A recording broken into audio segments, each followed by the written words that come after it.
Hello everyone, আজকে অনেক দিন পর চলে এসেছি একটা ভিডিও তোমাদেরকে দিতে। তো ওয়াইটিতে অনেক কিছু দেখতে পাচ্ছি, অনেক কিছু দেখছি, তো কিছু বলছি না, চুপচাপ রয়েছি, কারণ বাড়িতে কেউ কন্ট্রোভার্সি পছন্দ করছে না। আর আরেকটা কথা বলবো যে খুব আনন্দ হচ্ছে একটা জিনিসে, যে আমাদের ওয়াইটি থেকে ময়লা, মানে যত নোংরা ময়লা আবর্জনা সেগুলো খুব তাড়াতাড়ি বিতাড়িত হবে। আর তার জন্যই মানে আমাদের সঙ্গীতা ম্যাডামের মতন একজন মানুষকে আমরা পাশে পেয়েছি।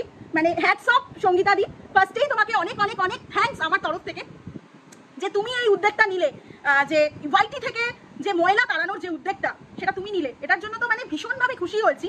যে দেখো একটা জিনিস, যে মানে কত ভালো ভালো ব্লগ চ্যানেলগুলো আজকে এই নোংরামিগুলো দেখার জন্য, নোংরামি, ক্যাচাল, ঝগড়া, ঝামেলা, গালিগোলাজ এগুলো দেখার জন্য তারা কি করে, ব্লগ চ্যানেল ফেলে দিয়ে গিয়ে অন্য চ্যানেলে ভিজিট করে দিদি। তো আজকে যদি সত্যি এই আবর্জনা মুক্ত হয় ওয়াইটি থেকে, আজকে এই যে ব্লগের যে চ্যানেলগুলো সেগুলো কিন্তু বেঁচে যাবে। তো আমিও বহুবার ব্লগ দেওয়ার চেষ্টা করেছি, বাট কেউ দেখেনি, তার জন্যই কিন্তু কন্ট্রোভার্সির মতন একটা লাইনে এসেছিলাম। তো যাই হোক, ভিডিও খুব কমই দিই। যা দেখতে পাচ্ছি, মানে যেভাবে সঙ্গীতা ম্যাডামকে অপমান করা হলো, বিশেষ করে পিঙ্কি দি, আজকে সত্যি তোমার নাম নিয়েই বলবো, তুমি যদি মনে করো এতদিন তোমার পাশে ছিলাম, ঠিক আছে, এতদিন তোমার পাশে ছিলাম, হয়তো আমার ভবিষ্যতে থাকবো, কিন্তু একটা কথা হচ্ছে তোমার অন্যায়গুলোকে তো মানতে পারবো না। আজকে যে হারে তোমার জন্য বাবলি মুখার্জি ম্যাডাম তোমার পাশে এসে দাঁড়িয়েছিল, তার সাথেও তুমি বেইমানি করলে, আর আজকে সঙ্গীতা ম্যাডামের সাথেও তুমি বেইমানি করলে। ওনাদের মতন মানুষগুলোকে তুমি অসম্মান করছো, মানে তুমি কতটা বেইমান। আজকে তাহলে তপনদার কি দোষ? তপনদার নিশ্চয়ই কোনো দোষ নেই, তপনদার সাথেও তুমি এই ধরনেরই বেইমানি করছো, মেয়েটাও তৈরি হয়েছে ঠিক তোমার মতন। আজকে যে মেয়েটা সংসার ফিরে পেল শুধুমাত্র এই সঙ্গীতা ম্যাডামের জন্য তার সংসারটাকে মানে ফিরে পেল, আজকে কন্টিনিউ সেই মেয়ে কি করে সঙ্গীতা ম্যাডামকে নোংরা কথা বলতে পারে? ভিউয়ার্স, তোমরাই আমাকে বলো। আজকে যার জন্য তার স্বামীকে ফিরে পেল, আমি নিজে দেখেছি সঙ্গীতা ম্যাডামকে ফোন করতে লাইভে, যে তোমার নাম্বারটা দাও, কথা বলবো। তারপরে তার শ্বশুরবাড়ির কথায় বা যাই হোক, ঠিক আছে, সঙ্গীতা ম্যাডামকে যেভাবে অপমান করেছে আর বাবলি ম্যাডামকে যেভাবে অপমান করেছে, এটা সত্যি মেনে নিতে মানে পারার মতন নয়। তো যাই হোক, একটা কথা বলবো, এরা দুজনেই সমাজসেবী, তাই এদেরকে নিয়ে আমাদের মানে কোনো রকম কোনো অভিযোগ, কোনো রকম কোনো অভিমান নেই। একটা জিনিস জানি, যে ওয়াইটি পরিষ্কার করতে এসছেন এনাকে অসম্মান করার তোমার আর তোমার মতন ওই বেইমান মেয়েটার কোনো হক নেই। তাই এটা বলবো, তীব্র প্রতিবাদ চাই, এর ঘোর প্রতিবাদ চাই, ঠিক আছে, যাতে একবার এই ধরনের মানুষকে অসম্মান করতে বারবার ভাবে, ঠিক আছে। আর আরেকটা কথা আমি বলবো, আজকে অনেক দিন পর, মানে প্রায় 1 বছর পর একটা কথা বলবো। এই যে তোমার যাকে তোমরা চম্পা বলছো, কিছুদিন আগে দিদি, মানে 1 বছর আগে, এই নচ্ছার লোকটি, ঠিক আছে, সে আমার মানে কি বলবো, ব্রেস্টের ছবি নিয়ে, ইনস্টাগ্রাম থেকে আমার ব্রেস্টের ছবি নিয়ে ইউটিউবে যেভাবে নোংরামি করেছিল, জুম করে, সবাই দেখেছে, সবাই সাক্ষী ছিল, সীমাদি থেকে নিয়ে শুরু করে, তারপর ধরিত্রী, সোমা, ঠিক আছে। কিন্তু তখন এরা প্রত্যেকে সঞ্জয়দার হয়েই কথা বলেছিল। এত বড় একটা অন্যায় দেখবার পর এরা কিন্তু সঞ্জয়দার হয়েই কথা বলেছিল, ঠিক আছে। তো যাই হোক, আজকে এরা প্রত্যেকে বুঝতে পেরেছে যে এই লোকটা কতটা খতরনাক, এটা আমি আগেই বুঝে গেছিলাম। ওয়াইটিতে পা ফেলেই আমি বুঝে গেছিলাম এই লোকটা একদম ভালো না, মানে মুখের মাধ্যমে মেয়েদেরকে রেপ করে।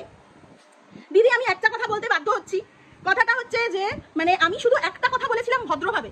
একটা লাইভ দেখেছিলাম ওদের, সেখানে অনেকেই ছিল, তো সেখানে এই হার্টসও ছিল, তো সেখানে অকথ্য ভাষায় মেয়েদেরকে অসম্মান করে তাদের গোপন অঙ্গগুলোকে তুলে কথা বলা হচ্ছিল, ঠিক আছে। যখন আমি প্রথম ওয়াইটিতে আসি, আমি শুধু ওনাকে বলেছিলাম ভদ্রভাবে, দাদা আপনি মেয়েদেরকে এরকম ভাবে অসম্মান করেন কেন, এরকম ভাবে তাদের গোপন অঙ্গ নিয়ে বলেন কেন? দিদি, এটাই আমার অপরাধ ছিল, ঠিক আছে। তো তারপর থেকে আমাকে এই ছেলেটি, মানে এই লোকটি, মানে চশমার দোকানের লোকটি আমাকে মানে ছেঁড়া করেছে, কাটা করেছে, ঠিক আছে। তারপরে আমার মেয়ে এর প্রতিবাদ করেছিল, তখন আমার পাশে কেউ ছিল না, ঠিক আছে। তো আজকে আমি একটা জিনিস মানে খুব খুশি, যে তোমরা প্রত্যেকেই যারা মানে ওর হয়ে বলেছিলে, আজকে তোমরা প্রত্যেকে বুঝতে পারছো যে ও কি ধরনের জিনিস। আর আমার মনে হয় এ মানে সকলের থেকে, মানে যতগুলো ক্রিয়েটার রয়েছে, যতগুলো মানে শু বলো, যেই বলো, এ হচ্ছে সব থেকে খতরনাক ক্রিয়েটার। সত্যি আজকে যদি এ নিজের ভুল বুঝে ক্ষমা চেয়ে ওয়াইটিতে ফেরে, তাহলে তো খুব ভালো। আর যদি তা না হয়, এর প্রচন্ড দম্ভ, ঠিক আছে। আর সবসময় বলে মিথ্যাচারিতা, এ নিজেই একটা সম্পূর্ণভাবে মিথ্যে মানুষ, ঠিক আছে। তো জানি না এ সবাইকে নাকি প্রতিবাদ করে, মিথ্যাচারিতার হয়ে নাকি প্রোটেস্ট করে। তো যাই হোক, আমি চাই যে এর শাস্তি হোক, আর যদি একমাত্র সকলের কাছ থেকে ক্ষমা চেয়ে ফিরে আসতে পারে তাহলে ইটস ওকে। কিন্তু আর যদি সেটা না হয়, আমিও সত্যি বলছি, আমি চাই এর শাস্তি হোক, এর শাস্তি হওয়াটা উচিত। আজকে প্রীতম বুদ্ধিমান ছেলে, প্রীতম জানে ঝামেলা হবে, ঝঞ্ঝট হবে, তার ভয়ে আজকে সে নিজে তার অন্যায়টাকে স্বীকার করেছে। এখানে কিন্তু কিচ্ছু বলার নেই, আজকে অনেকদিন ধরে কন্ট্রোভার্সি ছেড়ে দিয়েছি। আমি একটা জিনিস জানি, যে যখন রিমি প্রীতমের কাছে গেছে, ওরা যখন রিমিকে মেনে নিয়েছে, সুন্দরভাবে চলছে, তখন আমার কাউকে নিয়ে কোনো কিছু বলার দরকার নেই, থাক না ভালো। কিন্তু আমার একটা জিনিস খুব খারাপ লেগেছে যে রিমি প্রত্যেকটা মুহূর্তে সঙ্গীতা ম্যাডামকে, সীমাদিকে অপমান করে গেছে এবং তার মাও তাই।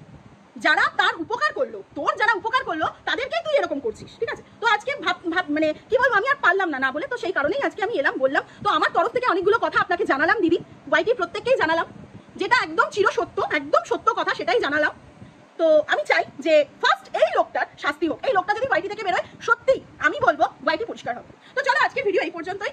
আবার হয়তো আবার অন্য সময় আবার পরে আসবো, কারণ আমি নিজেও আমার পার্সোনাল লাইফ নিয়ে, নিজের কিছু জিনিস নিয়ে আমি একটু বিজি হয়ে গেছি, ওই জন্যই আমি আর আসতে পারি না। তো চলো টাটা, আজকে এই পর্যন্তই, আবার পরে দেখা হবে। আরেকটা কথা বলবো যে এই লোকটা এতটা বাজে লোক, এতটা নোংরা অসভ্য লোক, ঠিক আছে, বলতে বাধ্য হচ্ছি, ক্ষমা করে দিয়েছিলাম, বাট তারপরে যখন দেখলাম যে তোমরা প্রত্যেকে ওয়াইটি পরিষ্কার করার জন্য এই চম্পাকে মানে একটা শাস্তি দেওয়ার ইয়ে করছো, এটা আরো অনেক আগে হওয়া উচিত ছিল। আমাকে নাম দিল কি জানো দিদি, তবলা। তবলা মানে বুঝতে পারছো কতটা নোংরা? আর আমার মেয়েকে বলতো নাকি ওর জারদ সন্তান, ওর নাকি জারদ সন্তান, মানে কতটা নোংরা লোক হলে এই ধরনের নোংরা থেকে নোংরাতম মন্তব্য করতে পারে। যাই হোক, সেই সমস্ত সবকিছু আমি তো এই লোকটার মতন বেইমান নই, বা এই লোকটার মতন নই, সবকিছুই ডিলিট করে দিয়েছি। ওকে স্ট্রাইকও দিয়েছিলাম, আমার মেয়ে ওকে দুটো স্ট্রাইক দিয়েছিল, ঠিক আছে?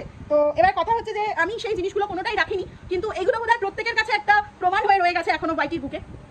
তো আমি চাইবো এই লোকটা শুধরোক, তার একটা সুন্দর ভবিষ্যৎ আছে লোকটার, ঠিক আছে? তার একটা সুন্দর বউ আছে, একটা বাচ্চা আছে, তাদের উপর কি এফেক্ট পড়ে দিদি?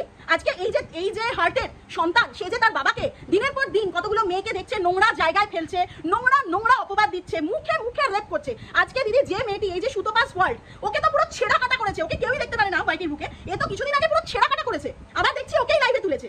এতটা পাল্টি বাজার, এতটা নোংরা ছেলে।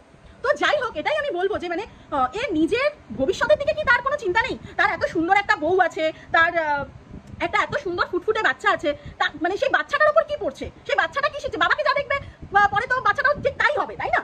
তো আমি আজকে সত্যি বলছি, এতদিন পর আমি নিজের মনের কথা খুলে বলার সুযোগ পেলাম। আর আরেকটা কথা বলবো, আজকে সোমা ধরিত্রীর কথা আমি এখানে নেব। একটা কথা বলবো দিদি, আজকে যেরকম সঞ্জয়দার মানে পরে বলেছিল আমাকে নিয়ে, ঠিক সেরকম আমার একটা ব্যক্তিগত বিষয় আমাকে প্রচন্ডভাবে উপকার করেছিল এই সোমা ধরিত্রী। তাই ওদেরকে আমি এখনো পর্যন্ত রেসপেক্ট করি, এখনো পর্যন্ত আমি ওইগুলো ভুলেও গেছি, আমি ওদেরকে রেসপেক্ট করি দিদি। আর সোমা ধরিত্রীকে যে ধরনের ব্লেম দেওয়া হচ্ছে, যে ধরনের পিঙ্কিদি যেভাবে ব্লেম দিচ্ছে তপনদার সাথে, এটা সত্যি মেনে নেওয়া যায় না, এটা সত্যি মেনে নেওয়া যায় না। তো যাই হোক, প্রত্যেকটা সময় সোমা ধরিত্রী এরা কিন্তু পিঙ্কিদির পাশে থেকেছে, ঠিক আছে? পিঙ্কিদির পাশে থেকেছে, পিঙ্কিদির হয়ে বলেছে, আমিও ঠিক তাই। কিন্তু আজকে আমার একটা জিনিস ভালো লাগছে না, যে সোমা ধরিত্রী, সঙ্গীতা ম্যাডাম, বাবলি ম্যাডাম প্রত্যেককে নোংরা অপবাদ দিল এই মহিলা এবং তার মেয়ে।